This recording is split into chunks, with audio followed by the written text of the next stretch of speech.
Élection au consistoire de Paris le 24 novembre prochain. Nathan Messas, bonjour. Bonjour. Nathan Messas, vous avez décidé de rejoindre, avec, aux côtés de Dov Zera, le regroupement Tous Ensemble. En quelques mots, peut-être, pour vous présenter, qui êtes-vous?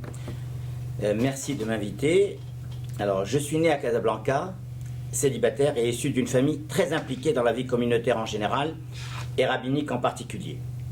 Mon père, Rabbi Shalom Messas Zatzal, ancien grand rabbin du Maroc puis de Jérusalem, et ma mère, née El Krief, issue d'une grande famille de notables, m'ont transmis, depuis mon plus jeune âge, les valeurs fondamentales du judaïsme, l'amour de la Torah et le respect des rabbins. Je suis l'un des jeunes frères du grand rabbin de Paris, David Messas Zatzal, et du rabbin de la Varenne, Albert Messas Zatzal. Deux grands événements ont marqué ma vie familiale et communautaire. J'ai eu l'honneur d'accompagner mon père pour son élection au grand rabbinat de Jérusalem. Cet événement marquant, riche en émotions, bouleversera l'avenir de notre famille et de toute la communauté séfarade. J'ai également eu l'honneur d'assister mon frère, le grand rabbin David Messas Zatzal, alors grand rabbin de Genève, pour sa première élection au grand rabbinat de Paris.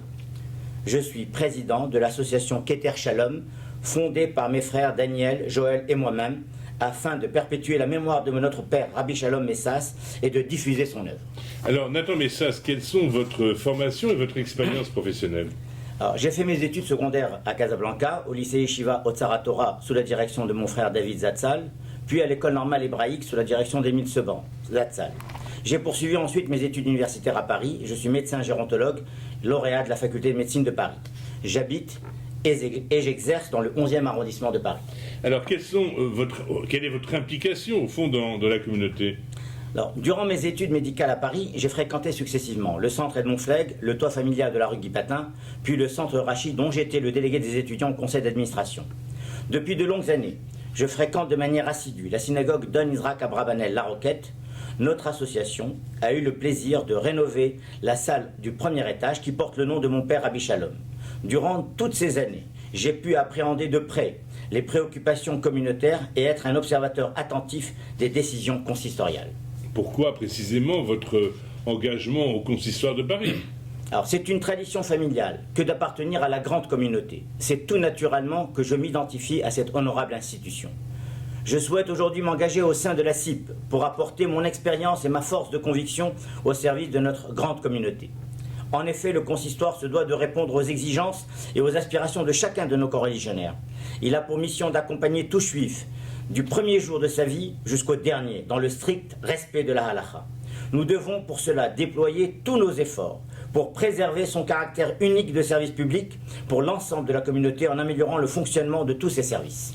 Nathan Messas, vous auriez pu choisir de vous présenter en candidat seul, de rejoindre d'autres groupes, et vous avez décidé d'opter pour le regroupement Tous Ensemble avec Dov Zera. Pourquoi ce choix? Alors, en effet, après m'être assuré du soutien de l'ensemble de ma famille, de mes amis et de l'encouragement de mon kahal, j'ai décidé de répondre favorablement à l'invitation de Dov Zera de rejoindre le regroupement Tous Ensemble et de participer ainsi à cette belle aventure, être au service de notre communauté. Un maître mot, l'intérêt général devant toujours primer sur les privilèges individuels. Alors pourquoi avoir choisi le regroupement Tous Ensemble? Parce que j'adhère au programme novateur qui est défendu par des femmes et des hommes de grands talents, tous animés d'une grande générosité et d'un dévouement certain au service de notre communauté. Alors beaucoup de nos coreligionnaires sont aujourd'hui déçus du fonctionnement et de la gouvernance de notre institution, de son caractère opaque, son manque de transparence, de sa gestion critique qui nous mène aujourd'hui à un déficit cumulé très important sur 8 ans. Pour que nos coreligionnaires retrouvent le chemin de la confiance, il est indispensable de mettre en œuvre une réforme profonde de notre institution, sur le plan éthique et démocratique, sur le plan économique et sur le plan spirituel. Quelques mesures simples peuvent être mises en œuvre rapidement. L'arrêt des cumuls des mandats, pas plus de 2 mandats de 4 ans de présidence, création d'un comité de sages indépendant qui doit gérer les grands problèmes de la communauté, et la création d'un comité d'experts économiques et financiers qui remettra un rapport tous les 2 ans qui sera rendu public où il fera état de ses remarques et de ses recommandations. Ces mesures pourront créer un nouveau climat de confiance. J'aimerais insister également sur quelques points qui me paraissent importants sur le plan éthique, économique et spirituel. Le consistoire doit se concentrer sur ses vraies missions culturelles, sans empiéter sur le domaine de compétences des autres institutions.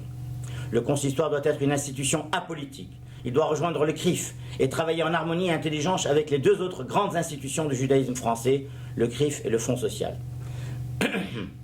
Le budget du consistoire relève en grande partie des dons et de la taxe sur la cacheroute, que nos coreligionnaires s'acquittent après avoir payé leurs impôts. Le consistoire doit avoir une gestion rigoureuse, transparente et économe des finances. Le consistoire doit permettre un accès plus aisé aux produits cachers pour le plus grand nombre. Le consistoire doit développer l'étude de la Torah et doit placer le rabbinat au cœur de ses préoccupations et envisager une grande réforme du statut et de la carrière des rabbins. Ceux-ci jouent un rôle essentiel et primordial. Ils sont la colonne vertébrale de notre communauté, car ils sont responsables de la transmission des connaissances et des valeurs fondamentales du judaïsme.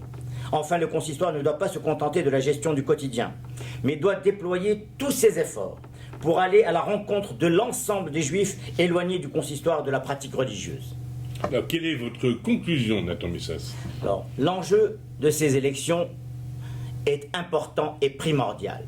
C'est l'avenir du judaïsme et de notre communauté dont il s'agit. Si vous m'accordez votre confiance à la place qui sera la mienne, j'apporterai ma totale contribution dans l'édifice de ce programme innovant et sa mise en œuvre Be'ezrat Hashem après les élections du 24 novembre 2013. Vous pouvez compter sur mon engagement total pour faire évoluer notre belle institution, assurer son développement et son rayonnement au service de tous les membres de nos communautés. Je vous invite donc à soutenir notre mouvement et vous invite, vous et vos amis, à voter tous ensemble le dimanche 24 novembre prochain pour cette élection décisive pour l'avenir du judaïsme français. Nathan Messas, merci. Merci.